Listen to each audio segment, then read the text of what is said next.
Tiga. Assalamualaikum warahmatullahi wabarakatuh. Hai Sobat SAR. Hai. Perkenalkan, nama saya Amanda Alicia Novianto dari instansi Badan SAR Nasional Unit Kerja Kantor Pencarian dan Pertolongan Plastik Bengkulu Angkatan 6 Kelompok 2. Hari ini saya akan melakukan podcast bersama senior saya sekaligus narasumber saya. Di sini sudah ada Pak Deki Afriansyah atau sering disebut Pak Deki. Selamat sore Pak. Sore. Terima kasih Pak sebelumnya sudah berkenan untuk membantu saya untuk melaksanakan podcast ini. Bisa langsung aja ya Pak ya, Ya. pertanyaannya ya Pak ya. Boleh Pak ceritakan sedikit perjalanan Bapak dari awal masuk Basarnas sampai sekarang Pak? Sekarang ya. Ya, jadi teman-teman, saya masuk di Basarnas tahun 2015. Kebetulan saya SMA langsung keterima di Basarnas. Setelah SMA langsung keterima di Basarnas.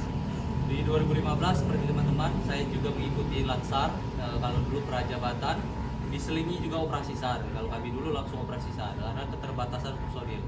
Lalu di 2015 saya juga mengikuti pelatihan dasar SAR, teknis SAR di 2015. Jadi di 2015 itu proses CPNS terus berlanjut, terus pendidikan dasar juga berlanjut. Lalu saya di 2016 juga mengikuti pendidikan lanjutan untuk membantu teknik pencarian yaitu medical first responder. Bergulir 2017 saya ikut SAR plan, yaitu bagaimana perencanaan SAR, SAR map di sana ada. Lalu di 2018 saya mengikuti lagi di diklat fungsional, fungsional rescuer, menjadi rescuer yang sesungguhnya. Tadinya ASN biasa, kemudian jadi jabatan fungsional rescuer. Lalu di 2018 juga saya terpilih menjadi kandidat Basarnas Special Group. Basarnas Special Group. Sedikit saya ceritakan, Basarnas Special Group adalah kumpulan rescuer yang dibina, dididik, dan ditempatkan di kantor pusat. Jadi dia adalah pasukan khususnya dari Basarnas. Ya. Guys, untuk yang mau BSG bisa tanya-tanya langsung Pak Deki ya. Di 2018 saya Basarnas Special Group. Sambil menunggu saya mengikuti pendidikan-pendidikan dan operasi-operasi sekitaran Provinsi Bengkulu. Kemudian saya juga pernah ditugaskan di Danau Toba. Di Danau Toba itu kedalaman 400 meter, saya pernah menyelam di sana juga di 2018 kalau tidak salah.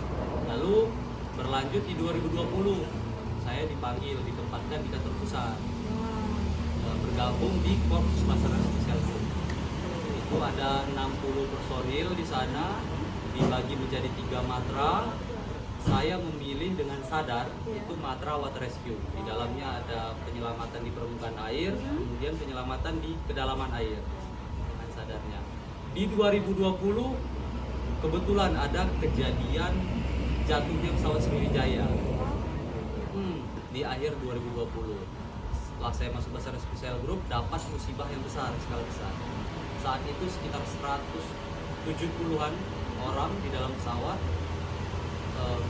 jatuh pesawatnya, kami melakukan penyelaman di kedalaman 17 meter. Itu hampir 80% bodi atau serpihan dari korban dapat kita temukan, kemudian teridentifikasi oleh tim DPI. Jadi kita terus berkolaborasi dengan instansi atau stakeholder yang ada. Lanjut lagi, terakhir pencapaian saya di 2024 saya tergabung di tim Insaraf, jadi Inasar. Nah, jadi tim urban SAR yang ditugaskan untuk membantu ketika terjadi bencana di luar negeri. Nah, di 2025-nya sebelum saya balik ke Bengkulu, saya ditugaskan ke Myanmar. Di Myanmar saya melakukan perbantuan atas dasar dari Kementerian Menko dari BNPB saja, dari BNPB ya. Dan di 2025 pertengahan di Mei saya kembali bertugas di. Lanjut, bagaimana cara menghadapi warga saat menutup operasi dengan cepat ya Pak? Oh, dengan cepat ya. Kita harus bisa berbahasa dengan baik itu pertama. Ya. Kemudian kita harus memahami standar operasional prosedur yang kita terapkan di Basarnas. Jadi SOP apa saja yang kita lakukan di Basarnas, kita harus paham. Setelah kita memahami SOP, kita jelaskan pada warga. Kadang ada warga yang mengerti tentang SOP tersebut. Jadi kita jelaskan SOP kita bagaimana, prosedur kerja kita bagaimana, teknis kerja kita bagaimana, dan batasan-batasan kerja kita apa. Setelah kita berbahasa dengan baik, SOP kita sampaikan, lalu yang berikutnya kita sampaikan juga kegiatan yang akan kita lakukan. Misalnya penyelamatan di perairan, ya kita sebutkan, Pak, kami akan menggunakan perahu karet. Kita jelaskan sedetail mungkin agar masyarakat itu yakin dan percaya bahwa kita ini memang expert di bidang. Setelah kita jelaskan teknik-teknik kita gunakan, kita sampaikan juga kendala yang akan kita hadapi dari kita mengawasi dari pada situasi di lokasi. Setelah itu kita sampaikan evaluasinya, terus kita minta feedback balik bagaimana pendapat warga tentang apa yang akan kita lakukan. Lanjut ya Pak ya. Ya. Di era yang berubah sekarang ini, bagaimana sih Pak cara Bapak agar dapat semangat belajar dan beradaptasi dengan teknologi? Ya, yang paling penting dalam beradaptasi itu adalah lingkungan. Lingkungan. Jadi saya yang baru pindah lagi ke Bengkulu sedang membangun lingkungan kerja yang baik. Jadi tujuan saya membangun lingkungan kerja yang baik terlebih dahulu. Bagaimana kita punya orang-orang yang saling memotivasi. Nah, dibangun dari platform media sosial saya, kalau teman-teman lihat itu hampir keseluruhan itu tentang bidang pekerjaan kita.